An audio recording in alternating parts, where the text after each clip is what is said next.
ഇന്ന് ഭാരതീയ ജനതാ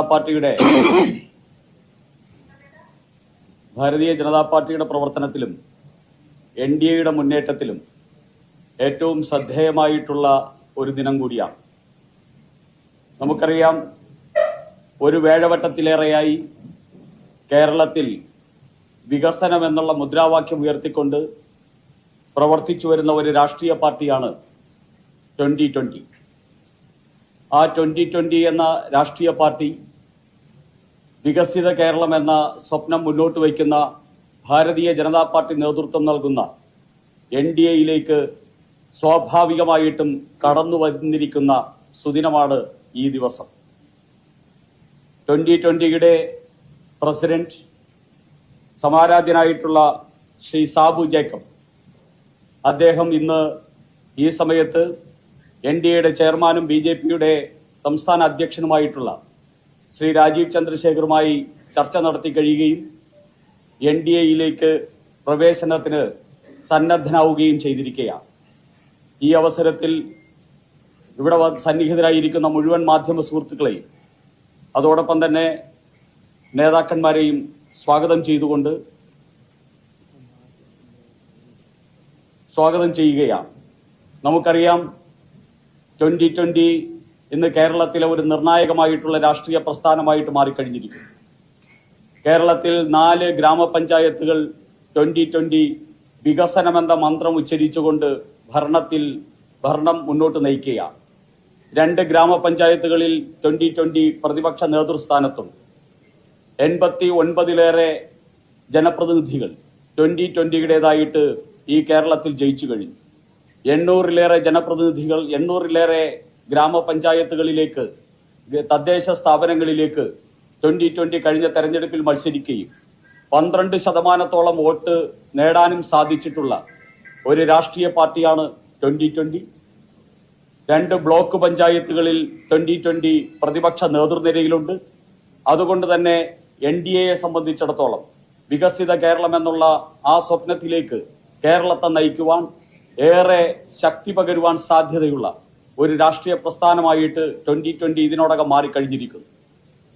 ആ 2020യുടെ സംസ്ഥാന പ്രസിഡന്റ് എന്ന നിലയിൽ ശ്രീ സാബു ജേക്കബിന്റെ വരവ് ഞങ്ങൾക്കേറെ സന്തോഷവും അതോടൊപ്പം തന്നെ അഭിമാനവും നൽകുന്നതാണ്.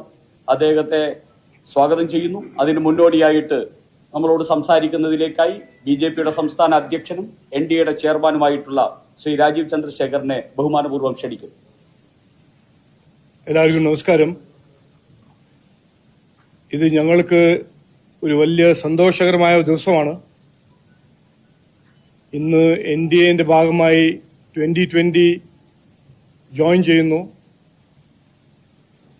നാളെ പ്രധാനമന്ത്രി നരേന്ദ്രമോദിജി പങ്കെടുക്കുന്ന പ്രോഗ്രാമിൽ 2020 സാബുജിയും ഒഫീഷ്യലായിട്ട് PMന്റെ പ്രസൻസിൽ NDAന്റെ ഭാഗമാവും. എനിക്ക് 2-3 കാര്യം ഈ സന്ദർഭത്തിൽ പറയാൻ ഞാൻ ആഗ്രഹിക്കുന്നു. ഞാൻ ഇവിടെ വന്നു കഴിഞ്ഞ് NDA മുമ്പോട്ട് വയ്ക്കുന്ന ഒരു കാഴ്ചപ്പാട് വികസിത കേരളം, വിശ്വാസ സംരക്ഷണം, സുരക്ഷിത കേരളം, ഇത് ഞങ്ങൾ മുമ്പോട്ട് വെച്ച് നാടിന്റെ രാഷ്ട്രീയ സംസ്കാരത്തിൽ ഒരു മാറ്റം കൊണ്ടുവരാൻ ഞങ്ങൾ ആഗ്രഹിക്കുന്നു എന്ന് ആണ് ഞങ്ങളുടെ ലക്ഷ്യം എന്ന് കൃത്യമായി ഞങ്ങൾ ആദ്യം പറഞ്ഞതാണ്. ഈ പൊളിറ്റിക്കൽ കൾച്ചർ, വിവാദങ്ങളുടെ പൊളിറ്റിക്കൽ കൾച്ചർ, രാഷ്ട്രീയ സംസ്കാരം നമ്മളെ നാടിനെ എത്ര കൊല്ലമായി ബാധിക്കുന്നു. ആ മാറ്റം കൊണ്ടുവരാൻ NDA മാത്രമേ ഒരു മുന്നണി ഈ വികസിത കേരളത്തിന്റെ കാഴ്ചപ്പാട് മുമ്പോട്ട് വെക്കുന്ന ഒരു മുന്നണി ആണെന്ന് ജനങ്ങൾക്ക് ഇപ്പോൾ കൃത്യമായി മനസ്സിലാക്കി. അപ്പോൾ 2020 എന്ന പാർട്ടി നമുക്ക് എല്ലാവർക്കും അറിയാം, കുറച്ചു കാലമായിട്ട് 2016 മുതൽ വികസനം, ജനങ്ങളുടെ പ്രശ്നങ്ങൾ പരിഹരിക്കുന്ന ഒരു വികസനം പ്രാക്ടീസ് ചെയ്യുന്ന ഒരു പാർട്ടിയാണ്. അതിന്റെ അപ്പുറം സാബുജി ഈ നാട്ടിൽ ഒരു വളരെ ജോബ് ക്രിയേറ്റർ ആയ ഒരു ഓentreപ്രണറുമാണ്. അദ്ദേഹത്തിന്റെ ട്രാക്ക് റെക്കോർഡും അദ്ദേഹത്തിന്റെ ബിസിനസ് ആക്യുമെൻ കുറിച്ച് ഞങ്ങൾക്ക് എല്ലാവർക്കും ബഹുമാനമുണ്ട്. മലയാളിയായ എനിക്ക് അഭിമാനമുണ്ട്. അദ്ദേഹത്തെ ഈ സ്റ്റേറ്റിൽ നിന്ന് എങ്ങനെ പുറത്താക്കി തെലങ്കാനയിൽ പോയി 20,000 അവിടെ തൊഴിലവസരങ്ങൾ അവിടെ സൃഷ്ടിച്ചു. അപ്പോൾ NDAന്റെ ഭാഗമായി 2020 ഇന്ന് വരുമ്പോൾ അത് NDAന്റെ ആവശ്യമാണ്. പക്ഷെ അതിന്റെ ഒപ്പം എല്ലാ മലയാളികളുടെ ആവശ്യമാണ് അദ്ദേഹം ഇവിടെ വന്ന് അദ്ദേഹത്തിന്റെ ആ ജോബ് ക്രിയേഷൻ ട്രാക്ക് റെക്കോർഡ് തുടരണം. വികസിത കേരളത്തിന്റെ വലിയൊരു ഭാഗമായിട്ട് ആ ഒരു ഇക്കണോമിക് ആക്ടിവിറ്റി തുടരുന്നതെന്ന് ഞങ്ങൾ എല്ലാവരും ആവശ്യമാണ്, നാടിന്റെ ആവശ്യമാണ്. ഞാൻ കുറെ മാസമായിട്ട് പറഞ്ഞു, ഇതുവരെ നടന്ന രാഷ്ട്രീയത്തിൽ വലിയ മാറ്റം ഈ ഇലക്ഷൻ വരാൻ പോകുന്നുണ്ട്. ഇത് നിർണായകമായ ഇലക്ഷനാണ്. നമ്മൾ എത്രയോ തവണ ഈ UDFും LDFനും മാറി മാറി ഭരിച്ച വിവാദ രാഷ്ട്രീയം കണ്ടതാണ്. അവരുടെ ഇക്കണോമിക് പോളിസീസ് ഒരു ഫെയിൽഡ് പോളിസീസ് ആണ്. 10 കൊല്ലം ഭരിച്ച LDF നാടിനെ നശിപ്പിച്ചു. അതിനു മുമ്പ് 2016 ജനങ്ങള് UDFനെ പുറത്താക്കിയത് എന്തുകൊണ്ടാണ് അത് ആരും മറന്നിട്ടില്ല. അവരുടെ അഴിമതി, അവരുടെ അനാസ്ഥ, അവരുടെ കഴിവില്ലായ്മ അത് ജനങ്ങൾ മനസ്സിലാക്കി. 2016 അവരെ പ്രീണനം ജനങ്ങൾ മനസ്സിലാക്കി പുറത്താക്കി. ഇന്ന് 10 കൊല്ലം കഴിഞ്ഞിട്ട് LDFും അതന്നെ ചെയ്തത്. അപ്പോൾ ഈ വരാൻ പോകുന്ന ഇലക്ഷൻ NDAക്ക് നിർണായകമായ ഒരു പിന്തുണ ജനങ്ങൾ തരും. NDA മുമ്പോട്ട് വെക്കുന്ന ഒരു വികസിത കേരളം എന്ന കാഴ്ചപ്പാടിന് ജനങ്ങൾ പിന്തുണ തരും എന്നാണ് ഞങ്ങൾ എല്ലാവരും വിശ്വാസം. അതിനുവേണ്ടി ഒറ്റക്കെട്ടായിട്ട് ഒരുമിച്ച് ഞങ്ങൾ പ്രവർത്തിക്കും എന്ന് ഞാൻ പറയാൻ ആഗ്രഹിക്കുന്നു. നമസ്കാരം. നമ്മുടെ ബഹുമാന്യനായിട്ടുള്ള ശ്രീ സാബു ജേക്കബ് അവർകൾ നമ്മളോട് സംസാരിക്കും. അദ്ദേഹത്തോടൊപ്പം തന്നെ 2020യുടെ വൈസ് പ്രസിഡന്റ് ആയിട്ടുള്ള ശ്രീ ഗോപകുമാർ, അദ്ദേഹവും ഇവിടെ സന്നിഹിതനാണ്. ശ്രീ സാബു ജേക്കബ് അവർകൾ നമ്മളോട് സംസാരിക്കും. നമസ്കാരം. ഞാൻ ആദ്യമായിട്ടാണ് തിരുവനന്തപുരത്ത്, കാരണം എറണാകുളത്തുള്ള മാധ്യമങ്ങളെ എല്ലാവരെയും എനിക്ക് നേരിട്ട് പരിചയമുണ്ട്. ആദ്യമായിട്ടാണ് തിരുവനന്തപുരത്തേക്ക് വരുന്നത്. അതും ഇങ്ങനെയുള്ളൊരു എൻ്റെ ജീവിതത്തിൽ അല്ലെങ്കിൽ 2020 പാർട്ടിയെ സംബന്ധിച്ച് ഏറ്റവും നിർണായകരമായ ഒരു തീരുമാനമായിരുന്നു. ഞങ്ങൾ ഒരുപാട് ആലോചിച്ച് എടുത്തൊരു തീരുമാനമാണ്. കാരണം ഞാനൊരു രാഷ്ട്രീയക്കാരനല്ല, ഞാനൊരു വ്യവസായിയാണ്. രാഷ്ട്രീയത്തിലേക്ക് വരാനായിട്ടുണ്ടായ സാഹചര്യം തന്നെ ഈ ഇവിടുത്തെ LDFും UDFും മാറി മാറി ഭരിച്ച് ഈ കേരളത്തെ കട്ടുമുടിച്ച് ഇവിടെ ഈ നാട് നശിപ്പിക്കുന്ന കണ്ട് മനം മടുത്തിട്ടാണ് ഇതിനൊരു മാറ്റം വരുത്തണം. അതിനു വേണ്ടിയിട്ടാണ് ഞാൻ രാഷ്ട്രീയത്തിലേക്ക് വന്നത്. അങ്ങനെയാണ് ഞങ്ങൾ 2020 എന്ന ഒരു പാർട്ടി ഉണ്ടാക്കിയതും.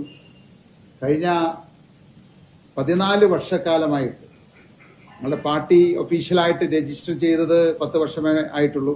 പക്ഷെ 14 വർഷമായിട്ട് ഞങ്ങൾ കേരളത്തിന്റെ വികസനത്തിന് വേണ്ടിയിട്ട്, ജനങ്ങളുടെ ക്ഷേമത്തിന് വേണ്ടിയിട്ട് ഒട്ടനവധി മാതൃകാപരമായ കാര്യങ്ങൾ ഞങ്ങൾ നടപ്പിലാക്കി. അതിന്റെ ഏറ്റവും വലിയ ഒരു ഉദാഹരണമാണ് ഭക്ഷ്യസുരക്ഷ. അതായത് ഇന്ന് നമുക്കറിയാം, ഈ കഴിഞ്ഞ 10 വർഷക്കാലം കൊണ്ട് പിണറായി സർക്കാർ ഭരിച്ച് വിലക്കയറ്റം പിടിച്ചു നിർത്തുമെന്ന് പറഞ്ഞാണ് അധികാരത്തിൽ വന്നത്. പക്ഷെ വിലക്കയറ്റം പിടിച്ചു നിർത്തിയില്ല എന്ന് മാത്രമല്ല, വിലകള് 3-4 ഇരട്ടിയായിട്ട് മാറി എന്നുള്ളതാണ്. ഇവിടുത്തെ ഒരു സാധാരണക്കാരന്, പാവപ്പെട്ടവന് ജീവിക്കാൻ പറ്റാത്ത, ഒരു നേരം പോലും വയറ് നിറച്ച് ഭക്ഷണം കഴിക്കാൻ പറ്റാത്ത സാഹചര്യത്തിലേക്ക് കാര്യങ്ങൾ നീങ്ങിയിരിക്കുകയാണ്. അപ്പോ ഈ കേരളത്തെ മാറ്റിയെടുക്കാനായിട്ടുള്ള ശ്രമത്തില് ഞങ്ങൾ ഒറ്റയ്ക്ക് നിന്ന് കഴിഞ്ഞാൽ തീർച്ചയായിട്ടും അത് എത്രത്തോളം പ്രായോഗികമായിട്ട് നടപ്പിലാകും എന്നുള്ള ഒരു ആശങ്ക ഉണ്ടായിരുന്നു. അതിനേക്കാൾ ഉപരി ഞങ്ങളുടെ വളർച്ച കണ്ടുകൊണ്ട് ഈ കഴിഞ്ഞ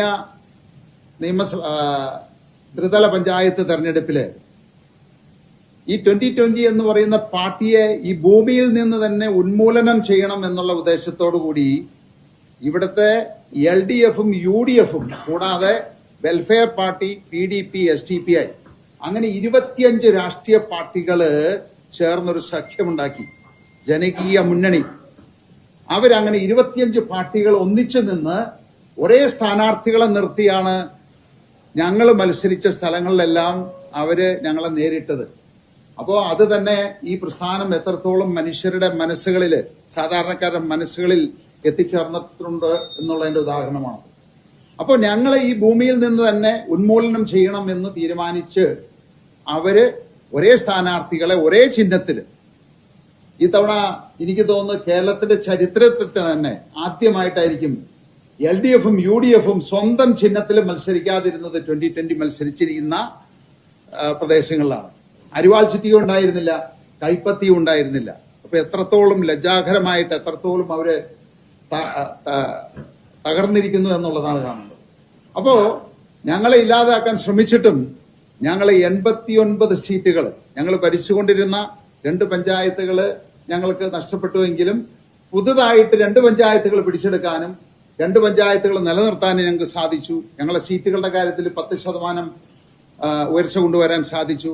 വോട്ടിംഗ് ശതമാനത്തിൽ ഞങ്ങൾക്ക് 3% കഴിഞ്ഞ തവണത്തേനേക്കാൾ കൂടുതലായിട്ട് കൊണ്ടുവരാൻ സാധിച്ചു.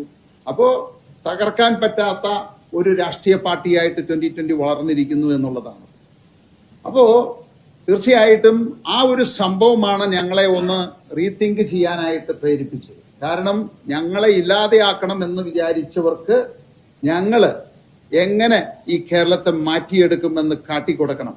അതിന് ഞങ്ങൾ ആലോചിച്ച് തീരുമാനിച്ച ഒരു സംഗതിയാണ് NDAയോടൊപ്പം, മോഡി സർക്കാരിനോടൊപ്പം, അവരുടെ വികസന കാഴ്ചപ്പാടിനോടൊപ്പം ഈ കേരളത്തെ മാറ്റിയെടുക്കാനായിട്ടുള്ള ദൗത്യം ഞങ്ങൾ ഏറ്റെടുക്കാനുണ്ടായത്. ഞാൻ പറഞ്ഞു, ഞങ്ങളെ സംബന്ധിച്ച് വളരെ ആലോചിച്ച് എടുത്തൊരു തീരുമാനമാണ്. ഈ കേരളത്തില് ഇന്നത്തെ സാഹചര്യത്തിൽ മുന്നോട്ട് പോയി കഴിഞ്ഞാല് ഈ കേരളം എന്നൊരു സംസ്ഥാനം തന്നെ നമുക്ക് കുറച്ച് കഴിയുമ്പോൾ കാണാൻ സാധിക്കില്ല. നമ്മുടെ യുവാക്കളായിട്ടുള്ള ആളുകളായിക്കോട്ടെ, നമ്മുടെ കുട്ടികളായിക്കോട്ടെ നാട് വിട്ടുകൊണ്ടിരിക്കുകയാണ്. ആ സാഹചര്യത്തിന് നമുക്ക് മാറ്റം വരണം. ആ മാറ്റം വരണമെങ്കിൽ നമ്മുടെ പഴയ കേരളത്തെ നമ്മൾ തിരിച്ചു കൊണ്ടുവരേണ്ടതായിട്ടുണ്ട്. അതിനായിട്ടാണ് NDAയുടെ കൂടെ ചേർന്ന് ഇതോടൊപ്പം ആ വികസന കാഴ്ചപ്പാടോടൊപ്പം വികസിത കേരളം യാഥാർത്ഥ്യമാക്കുക എന്നുള്ളതാണ് ഞങ്ങളുടെ ലക്ഷ്യം. അതിനുവേണ്ടിയിട്ടാണ് ഞങ്ങൾ ഈ ഒരു തീരുമാനമെടുത്തിരിക്കുന്നത്.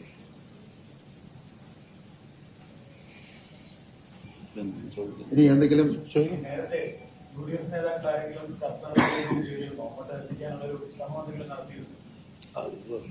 അതിനൊന്നും ഇപ്പൊ പ്രസക്തിയില്ല എന്നുള്ളതാണ്.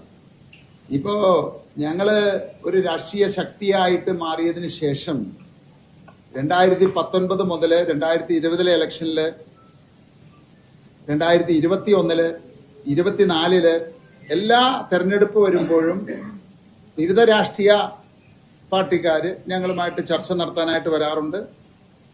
അതെല്ലാം ഇതിന്റെ ഒരു ഭാഗമായിട്ടുള്ള കാര്യമാണ്.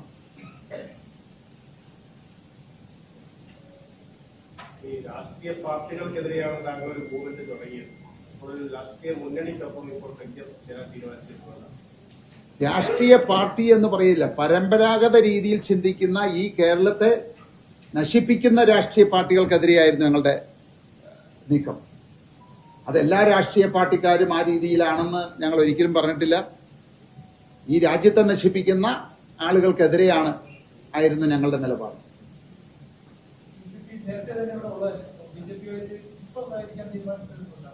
ഞാൻ പറഞ്ഞില്ലല്ലോ അതിന്റെ ചില കാരണങ്ങൾ. ഒന്ന്, ഞങ്ങൾ ഒറ്റയ്ക്ക് നിന്ന് ഈ കേരളത്തെ മാറ്റിയെടുക്കുക, വികസനം പൂർത്തിയാക്കുക, അല്ലെങ്കിൽ ജനങ്ങളുടെ ക്ഷേമം ഉറപ്പാക്കുക എന്ന ആ ഒരു ലക്ഷ്യം എത്താൻ ബുദ്ധിമുട്ടുണ്ട് എന്ന് മനസ്സിലാക്കി. 2, ഞങ്ങളെ ഈ മണ്ണിൽ നിന്ന് തന്നെ തുടച്ചു നീക്കണമെന്ന് LDFും UDFും 25 പാർട്ടിക്കാർ തീരുമാനിച്ചപ്പോ അതിന് തടയിടണം, അല്ലെങ്കിൽ അതിനൊരു മാറ്റം വരണം, അതിന് പകരം വീട്ടണം എന്നുള്ളൊരു വാശി കൂടിയാണ് ഞങ്ങൾക്കടുത്ത്. അതുകൊണ്ടാണ് ഞങ്ങൾ ഉടനെ ഒരു തീരുമാനം ഇക്കാര്യത്തിലേക്ക് ഞങ്ങൾ എടുത്തത്.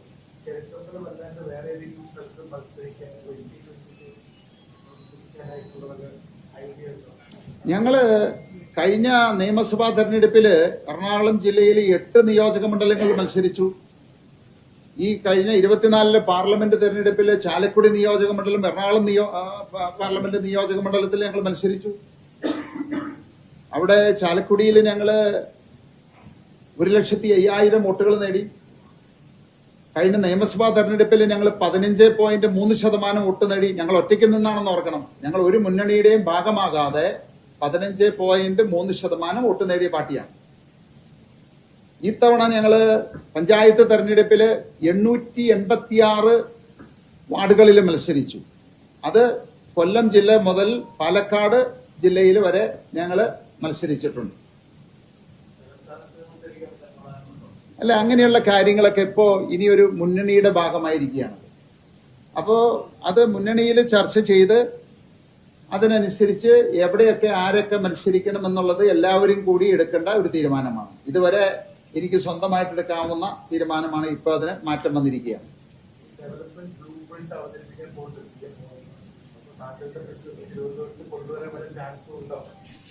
അല്ല, നമുക്കിപ്പോ ഇന്നിപ്പോ ചർച്ച ചെയ്യേണ്ടത് ബിസിനസിനെ പറ്റിയല്ല. നമ്മുടെ രാജീവ്ജി പറഞ്ഞിരുന്നു, എന്നെ ആരാണോ ഈ നാട്ടിൽ നിന്ന് ചവിട്ടി ഓടിച്ചത് അത് ഇവിടെ തിരിച്ചു കൊണ്ടുവരണം. ആ വ്യവസായങ്ങൾ തൊഴിൽ നഷ്ടപ്പെടാൻ പാടില്ല.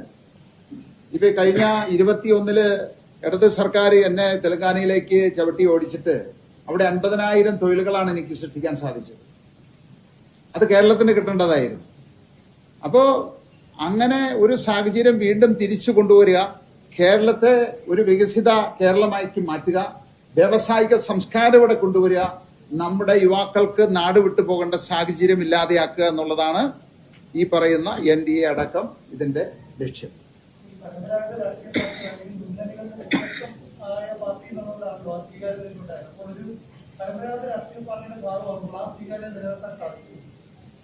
അല്ല, ഇതിനകത്ത് ഞങ്ങള് മുന്നോട്ട് വെച്ച ഞങ്ങളുടെ ആശയങ്ങൾ, ആ ആശയങ്ങളുമായിട്ട് യോജിക്കാവുന്ന ഇന്ന് ഇന്ത്യയിൽ ഞങ്ങൾ കണ്ടത് NDA ആണ്.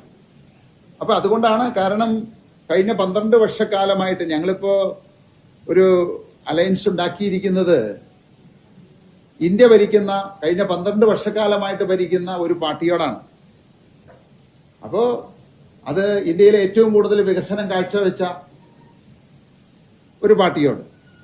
അപ്പോ അത് മനസ്സിലാക്കിയത് കൊണ്ടാണ് ഞങ്ങൾ NDA ആണ് ഞങ്ങളുടെ കാഴ്ചപ്പാടുകളും ഈ കേരളത്തിന്റെ വികസനവും ഉറപ്പുവരുത്താനായിട്ട് ഏറ്റവും നല്ല ഒരു മുന്നണി എന്ന് മനസ്സിലാക്കിയത് കൊണ്ടാണ് ഞങ്ങൾ അതിൽ ചേരാനായിട്ടുള്ള തീരുമാനമെടുത്തത്.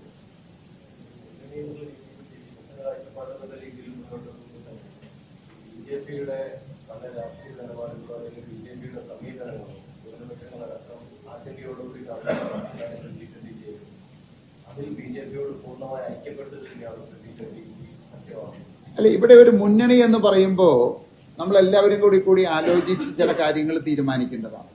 ഇത് BJPയുടെ വ്യക്തിപരമായിട്ടുള്ള അല്ലെങ്കിൽ BJP ഒരു പാർട്ടിയായിട്ടല്ല ഇതിനെ കാണുന്നത്. നമ്മള് ഒരിക്കലും കേരളത്തിനെ സംബന്ധിച്ച് നമുക്കറിയാം, ഇപ്പോ ഇന്ന് ഇങ്ങനെ ഒരു സഖ്യം തന്നെ ഉണ്ടാകുന്നത് നമ്മളെല്ലാവരും പറയുന്ന, കാരണം എന്നെ പോലെയുള്ള ഒരാൾ നയിക്കുന്ന ഒരു പാർട്ടി, അപ്പൊ അവർക്ക് ആരോടും ഒരു അകലമില്ല എന്നുള്ളതാണല്ലോ അതിൽ നിന്ന് കാണിക്കുന്നത്. അല്ലെങ്കിൽ എങ്ങനെ ഈ സഖ്യം ഉണ്ടായത് തന്നെ അതിനൊരു തെളിവാണ്. അപ്പൊ എല്ലാ ആളുകളെയും ഒരുപോലെ കാണുന്ന ഒരു പ്രസ്ഥാനമായതുകൊണ്ടാണ് ഇന്ന് ഇവിടെ ഇതുപോലെ ഒരു സഖ്യത്തിന് തീരുമാനമെടുക്കേണ്ടി വന്നത്. Thank you. അപ്പോ എല്ലാവർക്കും നന്ദി.